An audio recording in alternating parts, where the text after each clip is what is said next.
this multi-paneled painting here. The source material for this body of work like mostly comes off of like other images, digital images that I've like then sort of turned into line drawings.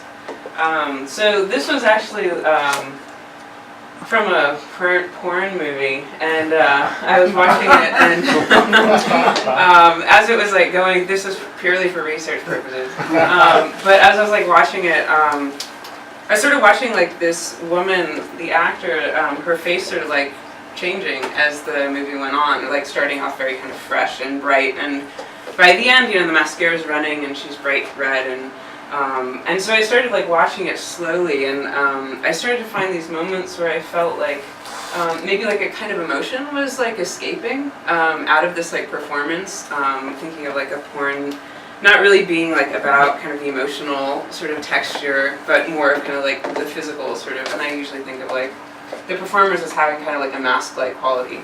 And so in this case I was finding like these moments where these like the mask was sort of breaking, and there's these emotions that don't necessarily like relate to the fact that it was a porn at all, but just an emotion kind of expressed or captured in these faces.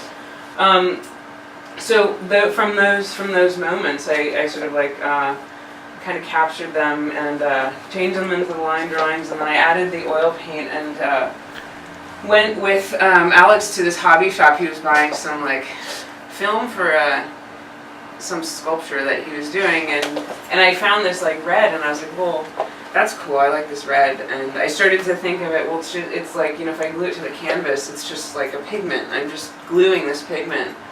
So it just became sort of like another red as opposed to red coming out of a tube. And then I put some like railroad paint on, and I put some beads on it in the eyes, and I guess, you know, it's a multimedia piece, but I sort of think of it all as kind of paint. It's all kind of color on a surface that's making this kind of image. And the line, you know, is sort of like kind of rough. It looks sort of digital. It has a little reference maybe to the fact that it came from like a digital image. But then, you know, with the color and the texture, and like that's where my hand sort of comes in my sort of, I guess, like sort of handling of the image. So when people look at this, I don't need them to know like where the images came from necessarily, but more just the physical sort of embodiment of a kind of expression that is kind of there and communicated. So that's that one.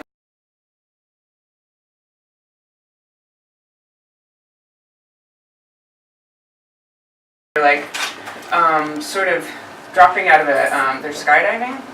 They're sort of dropping out of a plane, and I liked the fact that they were floating in space and that they could sort of have these poses where they didn't have to support themselves on the ground. But the idea of like digital and sort of taking these images from the internet or from a video made me start thinking about like what are we doing now that like technology sort of enables us to do that people may not have done before. So jumping out of planes might be one, or like seeing like a fetus in utero might be another, which is what like that series came out of.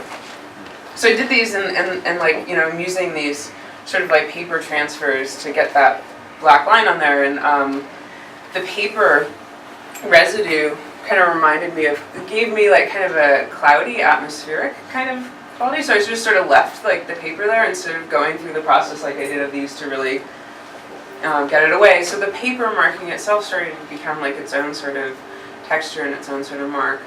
And I think at this point maybe is when like the title started to come to me, where this reminded me a little bit of the Three Graces that are in like Botticelli's Primavera, and, you know, sort of some of the like Greek mythology.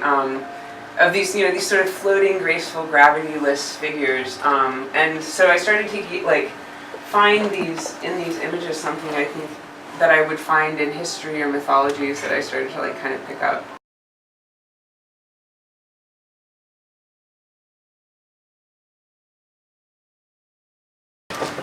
These are all on panels, so I guess I think about panel painting too, like the old sort of altars, where you would have these like kind of wooden, you know, all these little paintings kind of in these like wooden structures in front of like the pulpit and stuff like that, and sort of thinking of these as these kind of like multi-imaged kind of collections.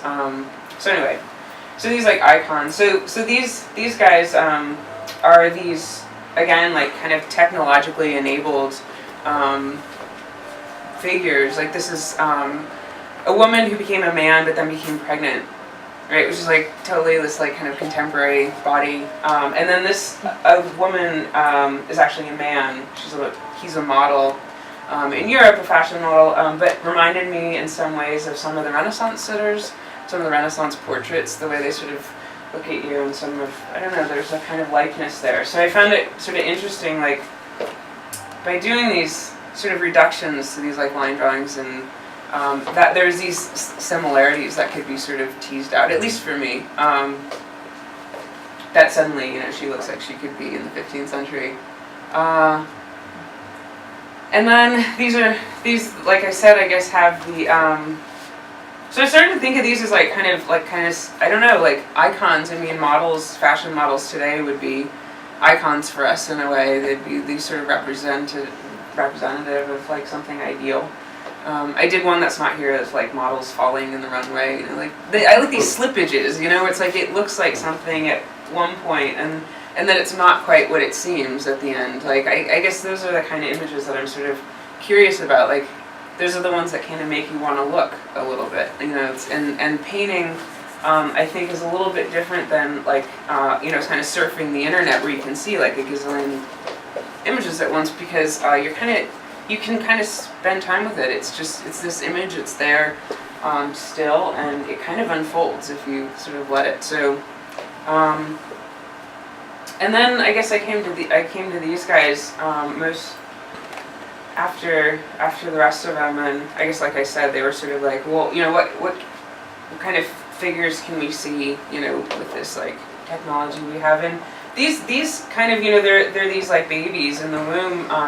But they reminded me a little bit of like the poses that some of the mummies have from Pompeii that were frozen in the ash. And they also seem to like have a kind of also like emotional quality, like regardless of whether that was intentional. Like maybe it's just like their brain is firing and they're making kind of weird, quirky things with their body. But like when I look at them, I'm kind of attributing or recognizing something that could suggest repose, or could suggest you know, like a speaking almost, or other kinds of emotions. So, yeah, I guess it's kind of going along that line of like something that was kind of unexpected, or you wouldn't look for a certain thing there, and yet then it kind of appears. So I like to kind of scratch at those surfaces until I find something I wasn't expecting to see.